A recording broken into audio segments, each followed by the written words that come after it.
జై గురుదత్త. శ్రీ గురుదత్త. అవధూత చింతన శ్రీ గురుదేవదత్త. దత్తాత్రేయ స్వామికి 24 మంది గురువులు. మొదటి ముగ్గురు భూమి ఓర్పు నేర్పింది, వాయువు నిస్సంగత్వం నేర్పింది, ఆకాశం అంటకుండా ఉండడం నేర్పింది. ఇక 4వ గురువు నీరు. దత్తాత్రేయ స్వామి యదుమహారాజుతో ఇలా అంటున్నాడు: రాజా, నేను నీటి దగ్గర నుంచి 5 గొప్ప గుణాలు నేర్చుకున్నాను, అందుకే నీటిని గురువుగా స్వీకరించాను. మరి ఆ 5 గుణాలు ఏమిటి? మొదటిది స్వచ్ఛత. నీరు సహజంగా నిర్మలంగా ఉంటుంది. బురద పడినా కొంతసేపటికి మళ్ళీ తేట పడుతుంది, అద్దంలా మారిపోతుంది. దత్తస్వామి చెప్తారు, యోగి మనసు కూడా అలాగే ఉండాలి. కోపం, ద్వేషం, అసూయ అనే బురద పడినా దత్తనామస్మరణతో వెంటనే తేటపడాలి.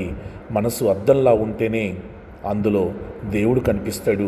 మీ జీవితంలో ఎవరైనా మిమ్మల్ని తిట్టారా, బాధ పెట్టారా? బాధపడకండి. 10 నిమిషాలు శ్రీపాదరాజం శరణం ప్రపద్యే అనుకోండి. మనసు మళ్ళీ స్వచ్ఛమవుతుంది. పగ పెట్టుకోవటం మానేయండి. 2వ గుణం మాధుర్యం, అంటే తీయదనం. మంచినీరు ఎప్పుడు తీయగా ఉంటుంది, చేదుగా ఉండదు. సాధువు మాట కూడా అంతే అంటారు దత్తస్వామి. ఎప్పుడు తీయగా ప్రియంగా మాట్లాడాలి. చేదు మాటలతో ఎదుటివాడి గుండె కాల్చకూడదు. ఎప్పుడూ ఎదుటివారిని బాధ పెడుతూ ఉండకూడదు. నీ నోటి నుంచి వచ్చే మాట అమృతంలా ఉండాలి.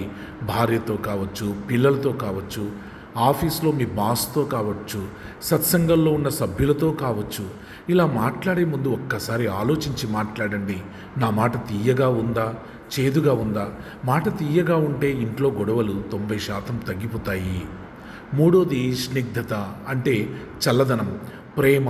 నీరు తాగితే చల్లగా ఉంటుంది, మండే మంటని కూడా ఆర్పుతుంది, కాలిన గాయానికి స్వాంతనిస్తుంది. యోగి కూడా అలాగే ఉండాలి అంటారు దత్తస్వామి. కోపంతో మండిపోతున్న వాడి దగ్గరికి నువ్వు వెళితే నీ ప్రేమతో, నీ చల్లదనంతో వాడి మంట చల్లారాలి. నువ్వు నిప్పు అవ్వకూడదు, నీరు అవ్వాలి. ఇంట్లో గొడవ అయితే మీరు కూడా అరిస్తే ఇల్లంతా తగలబడిపోతుంది. సరేలే వదిలేయి అని నీళ్ళలా చల్లబడితే 2 నిమిషాల్లో గొడవ ఆగిపోతుంది. అందుకే ఇంటి పెద్ద ఎప్పుడు నీరులా ఉండాలి. 4వ గుణం తీర్థత్వం, పవిత్రత. నీరు గంగా, కృష్ణ, గోదావరి అయితే తీర్థం అవుతుంది.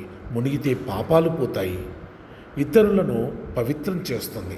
సాధు సాంగత్యం కూడా తీర్థం లాంటిదే అంటారు స్వామి. దత్తభక్తులతో 5 నిమిషాలు మాట్లాడితే చాలు. ఎదుటివాడి మాటలతో మనము ముగ్ధులమైపోతుండాలి. ఎదుటివాడు బాధ తగ్గిపోతూ ఉండాలి. మనం మాట్లాడుతుంటే నువ్వు కూడా తీర్థంలా మారాలి అంటారు స్వామి. నీ దర్శనంతో, నీ చూపుతో నిన్ను కలిస్తే చాలు. నీ మాటతో జనాలు బాగుపడాలి. ఆయన ఇంట్లో ఉంటే చాలు, నాకు ధైర్యం అని మీ భార్య అనాలి. మా గురువుగారు మాట్లాడితే చాలు, మాకెంతో స్వాంతన కలుగుతుంది అనుకోవాలి. కాబట్టి మనం ఎప్పుడు కూడా తీర్థమైనట్టుగా ఉండాలి. 5వది సర్వభూతానురంజనం, అంటే అందరినీ సంతోషపెట్టడం. నీరు రాజుకి, పేదవాడికి, జంతువుకి, చెట్టుకి ఒకేలా దాహం తీరుస్తుంది. నువ్వు తక్కువ, నువ్వు ఎక్కువ అని చూడదు.